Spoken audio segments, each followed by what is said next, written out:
So hello, I'm a researcher working on privacy and data protection law and surveillance. So this is basically the same subject as the colleagues before, terrorists, PNR, all this stuff that is quite depressing. It can get depressing, not very cheerful. So one day I was at the office working on this stuff and somebody saw me and said, well, actually I have now a project that could be interesting for you. It's a cheerful project because it's about children, about how can we teach privacy and data protection to children and teenagers in schools. So indeed I said, well, that could be nice. That could be nice. I know children and teenagers are not always nice. They are not always cheerful. But there's an important thing about them, and it's that I really think that they actually like privacy. They think they really care for privacy. Perhaps some grown-ups we still don't understand it, but they do. They have this natural sense of the importance of privacy. So I said, yes, let's go ahead. Let's do this project. Now, in all these kind of projects, before you can start working on your project, you have to say what the others have been doing. There's a lot of material, there's a lot of education about privacy and data protection for children, but actually the problem for me was when I started getting depressed again, is that there is very little that it's actually about focusing on how we teach privacy. Most of the materials that we have are actually about online safety. So we want to protect children and teenagers from the dangers of the internet. This is why we actually apparently have to teach them about the right to privacy and the right to data protection. So what is exactly this online safety thing? I will explain in a nutshell. So this is basically the idea of online safety for children. You are a potato, maybe you think you're a strong potato. If you go online, things will turn out bad. This is basically the message that we're given to everybody. And I just brought some examples to explain how this happens in practice. And so you will understand very quickly. Yes, so actually online safety is this basic message with a sort of also blaming, saying, well, it was not your fault, but you probably should know better. So it's this, of course, if they knew better, they will not be children or teenagers, they will be just full grown-ups. But this is the message of online safety. In a way, it's a little bit your fault, and you should be behaving differently. So this is the first example is a German comic strip, and this little animal is very sad because somebody stole his bike. You will want to say, oh, don't be sad, this is just bad luck. But one of his friends says, well, maybe it's your fault because you have been posting pictures of your bike to your friends, and your address was there. And so they make some investigations with the friends. Was it really my fault? Was it really my fault?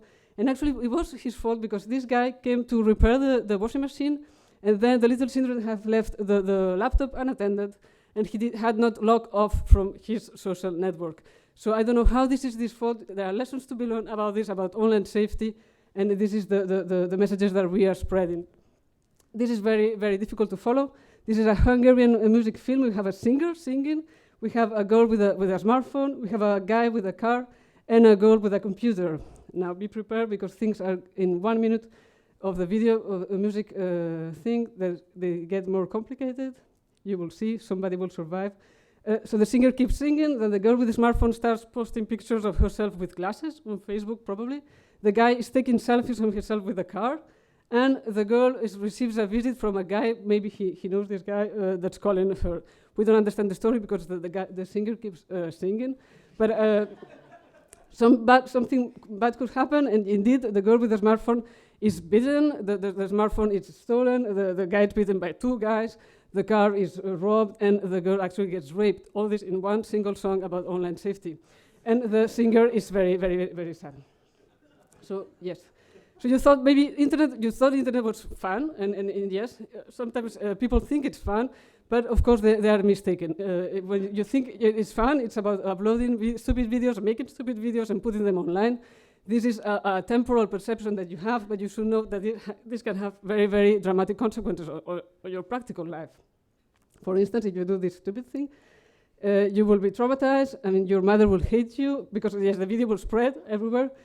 People will laugh at you, your father will cry, and yes, and during many, many days you will just be obsessed with these people, that people are watching you online doing some stupid things. And the message that we're giving is that this is not going to end very easily. So many, many years later, you will be a hipster, and you will be still annoyed by the fact that on YouTube this image of you doing some stupid thing is there. So this is the message that we're also giving. The internet does not forget. We tell to children, the internet does not forget. Be careful, but what do we know as privacy and data protection experts? that internet must sometimes forget. We know it. It's a right that we have.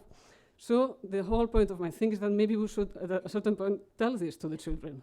That somebody, of course, online safety, there are many, many risks online, but somebody should tell them at a certain point that they do have some rights. That they do have, we don't want them to be at risk, but this is the reason why we have to tell them that they have rights, that there are laws, and they have to be strong enough and knowledge, they have to have the knowledge to use them. So yes, they do have these rights. They have the right to privacy, they have the right to personal data protection, they have probably the right to take pictures of their bike, to share these pictures with their friends, take pictures of themselves, have a computer, have a visit from somebody. Probably, it was said before, they have the right to be a hipster when they are grown up. They have the right to do stupid things now. And not only they have the rights, but we know they need it. They will need those to know that they have them in the future, and actually, especially, children need the protection of their privacy even more than us. We are probably under surveillance, but they are under the surveillance of their own parents. They are under surveillance of their own toys, so they really, really need to know about these privacy rights.